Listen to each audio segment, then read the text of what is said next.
Break के बाद एक बार फिर से आप सभी दर्शकों का अन्नदाता कार्यक्रम में स्वागत है। बढ़ते हैं अगली प्रस्तुति की ओर।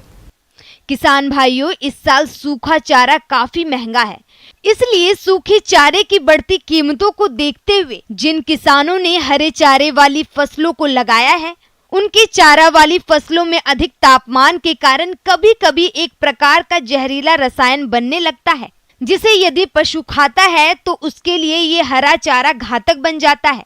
तो ऐसी समस्या से बचने के लिए पशुपालक क्या उपाय अपनाएं, इसके बारे में जानकारी दे रहे हैं विषय विशेषज्ञ डॉक्टर विवेक सिंह।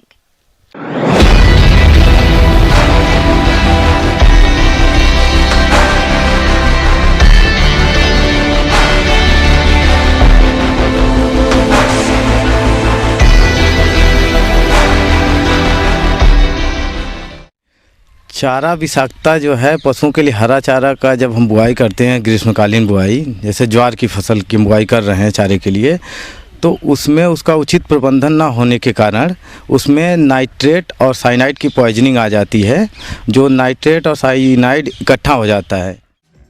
किसान भाइयों, दुधारू पशुओं के लिए हरा चारा एक सर्वोत्तम पशु आहार है, लेकिन वर्तमान में चारे वाली फसलों की बुआई के बाद पानी की कमी के कारण फसल की वृद्धि रुक जाती है और चारा मुरझाकर सूखने लगता है।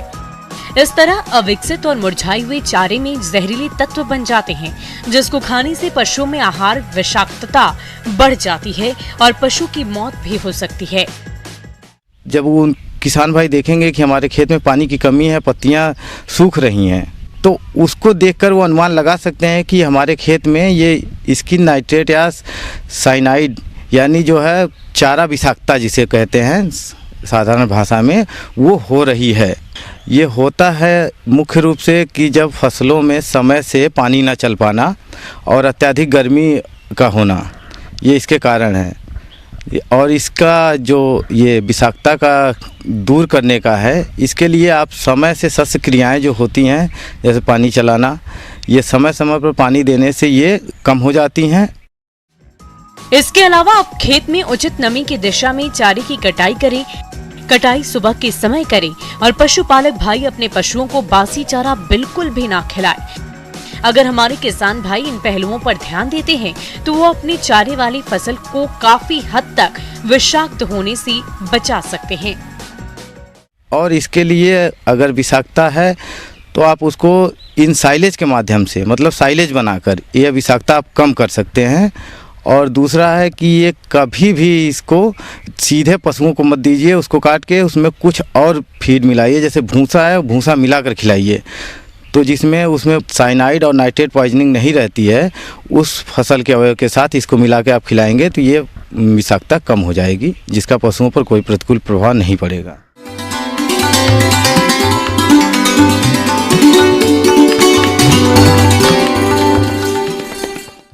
अन्नदाता हेल्पलाइन निशुल्क फोन संपर्क सेवा के माध्यम से आपके द्वारा पूछी गई समस्याओं में से एक या दो महत्वपूर्ण समस्याओं को हम अपने कार्यक्रम में शामिल करते हैं।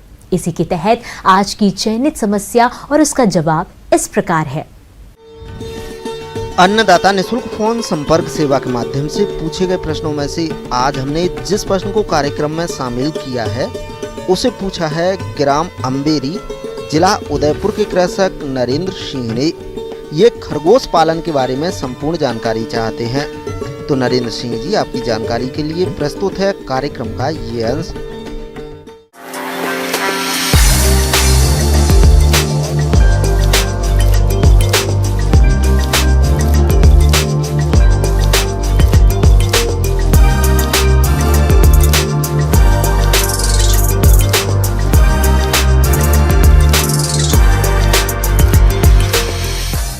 किसान भाइयों नमस्कार।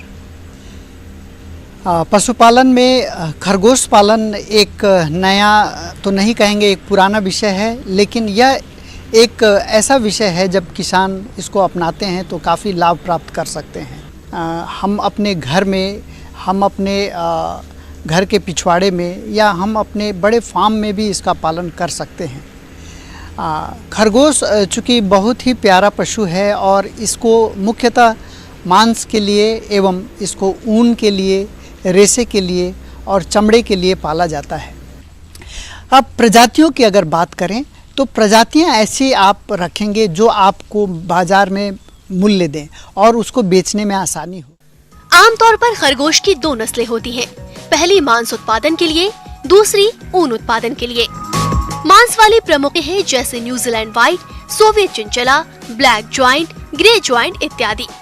ऊन के लिए खरगोश पालन हेतु स्थान का चुनाव जलवायु, खरगोशों की संख्या एवं सुविधा आदि के अनुसार करना चाहिए। स्थान का अधिकतम तापमान 15 से 20 डिग्री सेल्सियस के मध्य होना चाहिए। आवास स्थान पर रोशनी का उचित प्रबंध होना चाहिए। खरगोश पालन के विभिन्न पहलू पे अगर हम लोग बात करें तो एक सबसे इम्पॉर्टेंट है नस्ल का चयन। आप उन्नत नस्ल का चयन करेंगे। दूसरा जो इसका बिंदु है इसके आहार प्रबंधन पे।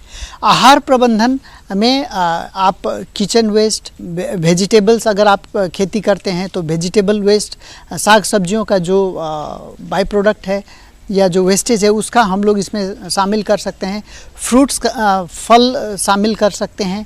अनाज भी देना आवश्यक होता है। खरगोशों को पिंजरों में रखना व्यावसायिक दृष्टि से लाभदायक है। पिंजरों के माध्यम से खरगोशों को एक शेड बनाकर घर के पिछवाड़े या फिर आंगन में आसानी से रखा जा सकता है।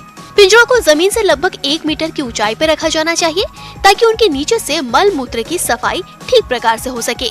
अधिक संख्या में पिंजरे होने पर उन्हें एक के ऊपर एक करके बांस बल्लियों के सहारे रखा जा सकता है। पिंजरे के बीच मल मूत्र को दूसरे पिंजरों पर गिरने से बचाने के लिए ट्रे लगाने के लिए आवश्यक जगह भी छोड़नी चाहिए। खरगोश के पिंजरे का आकार 60 बाई 45 बाई 45 सेंटीमीटर का होना चाहिए। वहीं ब्याने वाली मादा का पिंजरा 90 सेंटीमीटर लंबा होना चाहिए। प्रसूति हेतु प्रयोग होने वाले नेस्ट बॉक्स का आकार 60 बाई 45 बाई 22 सेंटीमीटर होना चाहिए। इस प्रकार की प्रबंध व्यवस्था से खरगोशों को कम स्थान में रखकर उनकी देखभाल अच्छी तरह से की जा सकती है। इनके प्रजनन से संबंधित अगर हम बात करें तो इसमें 5 से 6 मादी खरगोश के ऊपर एक नर खरगोश पर्याप्त होता है जो अच्छा ब्रीडिंग दे सकता है। एक मादी खरगोश चूँकि उसका गर्भाकाल काफ़ी छोटा होता है, वो 1 महीने का उसका गर्भाकाल होता है। 30 से 32 दिन का गर्भाकाल में बहुत अच्छा बच्चा देती हैं। 6 से 12 बच्चा देने का उसका एक रेंज है जो औसतन 8 से 10 बच्चे देती है।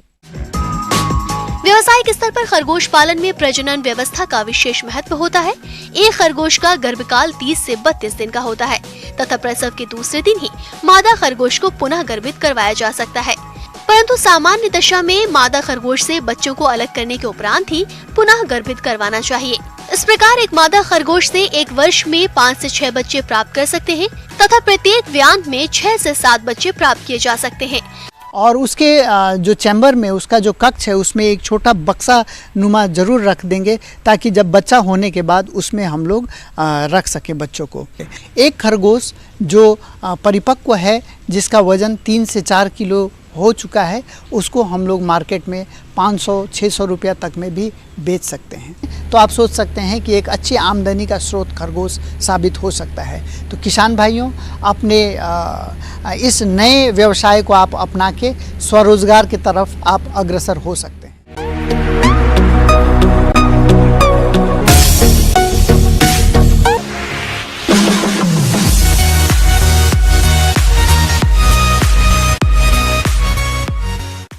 राज्य की विभिन्न मंडियों में कृषि उत्पादों की चढ़ते उतरते बाजार भाव की संक्षिप्त जानकारी इस प्रकार है।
हम यह उम्मीद करते हैं कि आज का कार्यक्रम आप सभी दर्शकों के लिए उपयोगी रहा होगा। किसान भाइयों, अन्नदाता आपकी सेवा के लिए संकल्परत है और कृषि संबंधित समस्या एवं सुझावों के लिए आप हमें इस पते पर संपर्क कर सकते हैं। प्रोड्यूसर अन्नदाता, news 18 Rajasthan, Ramoji film city, Hyderabad 501512। साथ ही आप हमें ईमेल भी कर सकते हैं। हमारा ईमेल है p18rajasthan@nw18.com। इसके अतिरिक्त आप हमें निशुल्क हेल्पलाइन नंबर 180088921163 पर सोमवार से शनिवार सुबह 10 से शाम 4 बजे के बीच संपर्क कर सकते हैं। फिलहाल अन्नदाता की पूरी टीम को इजाजत दीजिए। कल फिर इसी समय आपसे मुलाकात होगी कृषि संबंधित कुछ और महत्वपूर्ण जानकारियों के साथ। नमस्कार।